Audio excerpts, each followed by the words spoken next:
Bonsoir à vous tous. Merci d'être encore avec nous dans le programme du soir sur New World Info. Le décryptage de l'actualité. Ce soir, on va évoquer le Mali où le ministre de l'économie a été nommé chef du gouvernement. Le ministre de l'économie, Boubou Cissé, a été nommé lundi Premier ministre afin de former un nouveau gouvernement de large ouverture selon un communiqué du président Ibrahim Boubacar Keïta. L'ex-premier ministre Soumeilou Boubèye Maïga avait présenté le 18 avril dernier la démission de son gouvernement moins d'un mois après la tuerie de quelques 160 civils Peul à Ogosagou et une série de manifestations contre la gestion de l'État.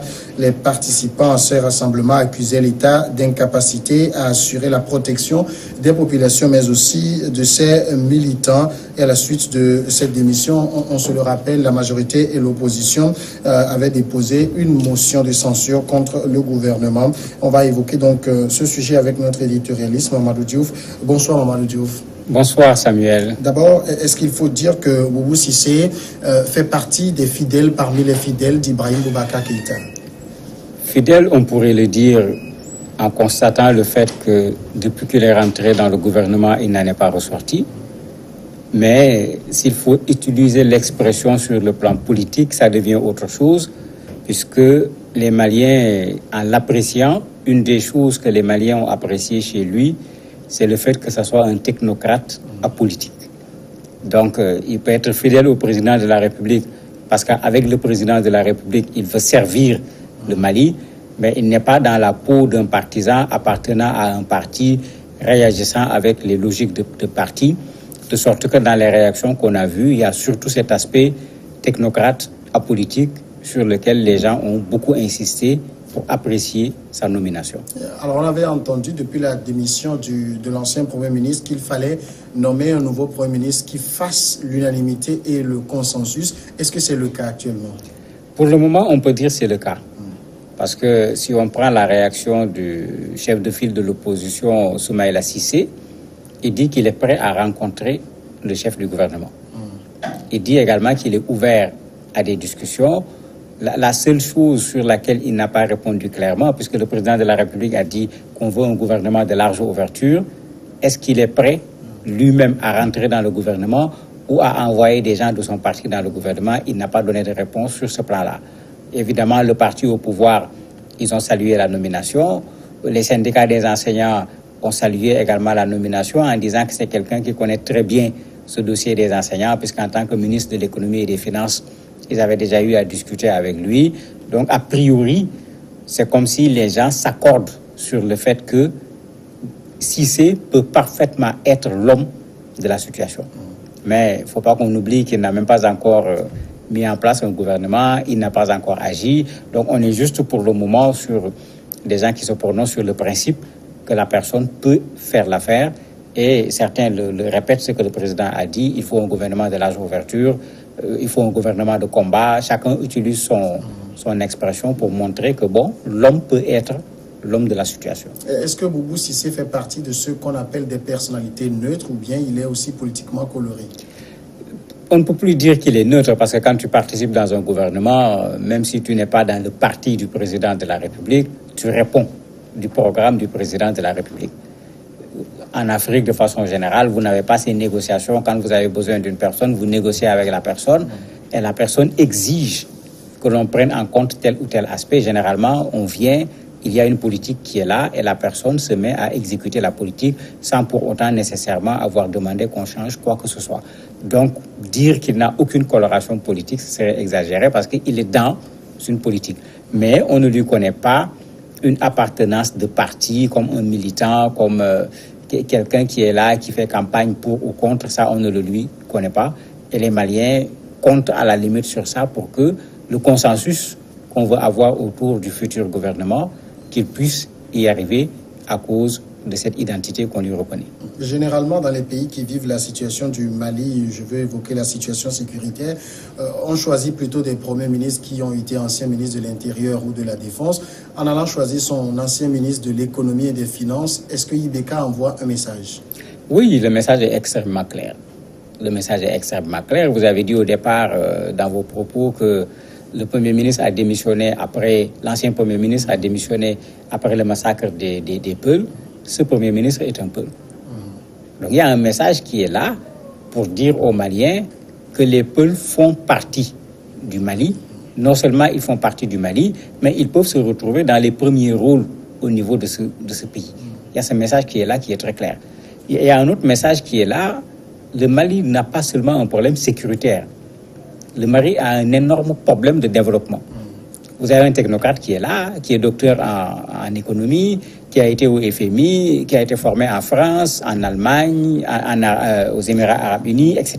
Donc, en termes de profil, il n'y a rien à dire, d'autant plus qu'il a été ministre de l'économie d'abord, il a été avant ministre des Mines, donc ce n'est pas quelqu'un qui ne connaît pas l'attelage gouvernemental. Quand il se met au premier poste, on peut dire qu'il a progressé pour arriver là où il est arrivé.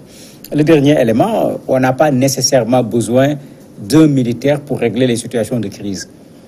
Parce que si ce n'était que ça, la crise devait être résolue au Mali avec le G5, avec la MINUSMA, avec Barkhane, avec tout ce qu'il y a là-bas sur le plan militaire.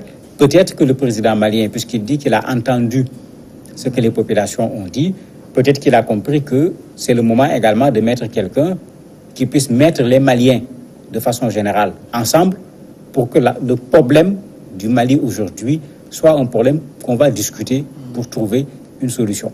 Et en ce moment, s'il faut discuter, je me dis que le civil est plus indiqué que le militaire parce qu'il risque de donner des ordres et les civils n'étant pas sous la casquette n'obéiront pas nécessairement à ces ordres. Alors maintenant, Boubou Cissé, si on entend bien, semble faire un peu consensus, le plus difficile pour lui, ça va être de former un gouvernement qui fasse consensus. Oui, ça va être le plus dur parce que même quand un pays n'est pas en crise, la formation d'un gouvernement est toujours un problème. Il y a énormément d'enjeux qui sont là par rapport au parti qui a gagné les élections, qui veut mettre ces gens au devant, à ceux qui se sont battus pour que le parti gagne, parce que malheureusement, les portefeuilles ministériels sont parfois utilisés également pour récompenser ceux qui ont lutté pour que le parti gagne. Bon, déjà, s'il fallait satisfaire ceux qui sont dans le parti, ça ne va pas être facile du tout. À plus forte raison, s'il faut respecter ce que le président de la République a dit, dans son large, il met quoi? Les partis de l'opposition, la société civile. Mais si vous intégrez tous ces gens, à moins que vous ne mettiez en place un gouvernement de 50 portefeuilles ministériels, ce que le Mali ne doit pas oser faire dans sa situation actuelle, il est clair que même si on élargit le gouvernement, il y aura toujours des mécontents parce qu'un gouvernement ne peut jamais satisfaire toutes les ambitions de tous ceux qui veulent se retrouver au niveau du gouvernement. Et je me dis qu'en tant qu'homme d'État, il connaît cela, il verra comment faire pour avoir ne serait-ce qu'un certain équilibre au niveau de l'équipe gouvernementale, quitte maintenant à ce que ceux qui ne sont pas contents sachent que ça ne pouvait pas se faire autrement. Et économie, sécurité, ça va être les gros chantiers du nouveau Premier ministre? Oui, ça c'est clair. Le défi sécuritaire, il n'est même pas à discuter. Il est arrivé, les attentats continuent. On a tué 2 militaires ici, on a tué 10 militaires là-bas. Donc, il n'aura même pas le temps de dire aux gens le défi sécuritaire. Le défi sécuritaire est là. Il s'annonce lui-même. Il n'a pas le choix.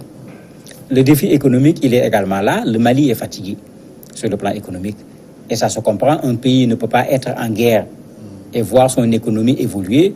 Donc, non seulement le Mali n'était déjà pas parmi les pays les mieux placés en termes de développement, la guerre est venue amener ce pays à reculer par rapport à son niveau de développement.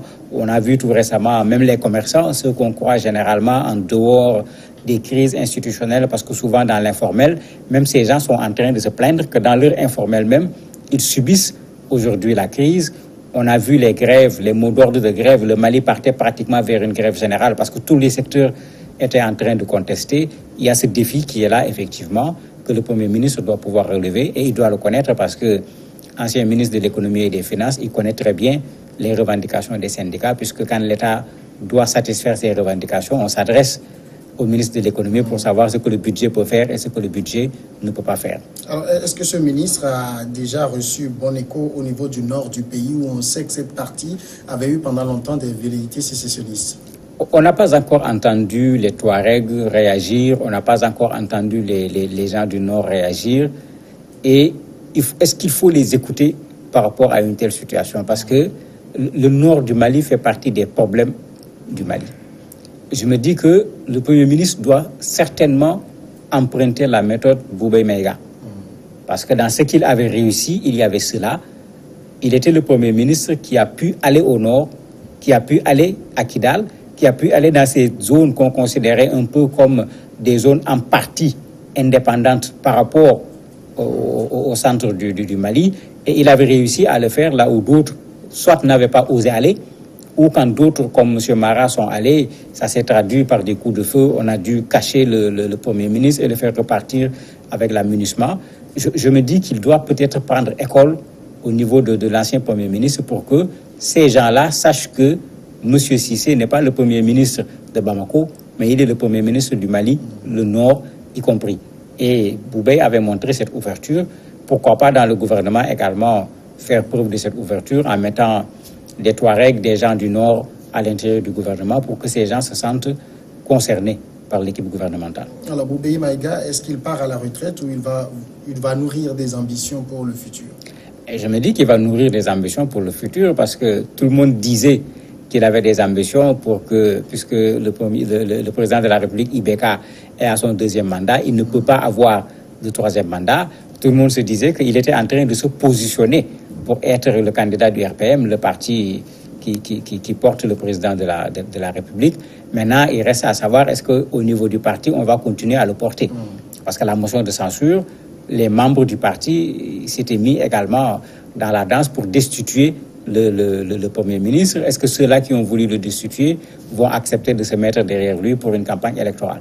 En tout cas, c'était un bon pion pour le RPM, mais les circonstances ont fait qu'à un certain moment, il a fallu qu'il quitte la scène politique, à lui d'aller faire son introspection et de voir comment se remettre en selle pour pouvoir être au-devant de la scène politique malienne s'il a encore des ambitions sur le plan politique. Alors, ce feuilleton de changement de Premier ministre intervient au moment où le Mali est également lancé dans un processus de réforme constitutionnelle. Est-ce que ça ne fait pas beaucoup de salade dans l'assiette? Mais si ça fait beaucoup de salade, la preuve, le président de la République a reporté la concertation nationale. Puisque dans ce cadre de cette réforme, il y avait une concertation nationale qui devait avoir lieu, à pareil moment d'ailleurs, mais ils ont été obligés de reporter parce que le Premier ministre vient d'arriver. On n'a pas encore mis en place le nouveau gouvernement. Il faut que le Premier ministre prenne ses marques, qu'il voit ce qu'il y avait dans ce dossier avant qu'on ne puisse faire quelque chose. Malheureusement, ça va faire partie de ce qui va retarder ce qu'on attendait du Mali. La même chose sur les questions de désarmement et de réintégration que les gens trouvaient que ça traînait parce qu'on avait déjà commencé à avoir des gens qui avaient accepté d'abandonner les combats, de déposer les armes parmi les terroristes. D'ailleurs, même parmi les 160 morts, il y en avait un certain nombre parce qu'ils avaient un camp dans la zone des Peuls qui avait été attaqué. Tous ces dossiers étaient pratiquement en souffrance. On sera obligé de laisser le Premier ministre prendre ses marques d'abord avant de reprendre en main ces dossiers, ce qui bien sûr retardera cette réconciliation. Mais cette nouvelle réforme visait quand même une certaine réconciliation du Mali avec l'intégration d'un certain nombre d'institutions au niveau de la Constitution. La retarder, ça plonge davantage le Mali.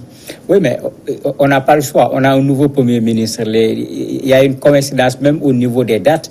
Est-ce que le Premier ministre actuel, sans un gouvernement, peut s'engager dans des discussions? Cela va poser problème. Il faut que le gouvernement soit constitué et qu'au niveau du gouvernement, que le Premier ministre, parce que je ne crois pas qu'il va aller le premier au niveau de la table de négociation, envoie quelqu'un parmi les membres du gouvernement pour la négociation, pour qu'il ait, lui, une certaine distance par rapport à la négociation. Et certainement, c'est les conclusions qu'on va lui envoyer. Sinon, c'est lui qui risque directement d'aller au charbon. S'il part directement au charbon, s'il y a des problèmes, il risque d'être éjecté, comme son prédécesseur l'a été, et ça ne fera qu'ajouter à cette instabilité en termes de gouvernance au niveau du Mali. Mamadou Diouf, merci d'avoir répondu à nos questions. C'est moi qui vous remercie. On va marquer la pause et on revient tout de suite après avec l'invité de ce soir.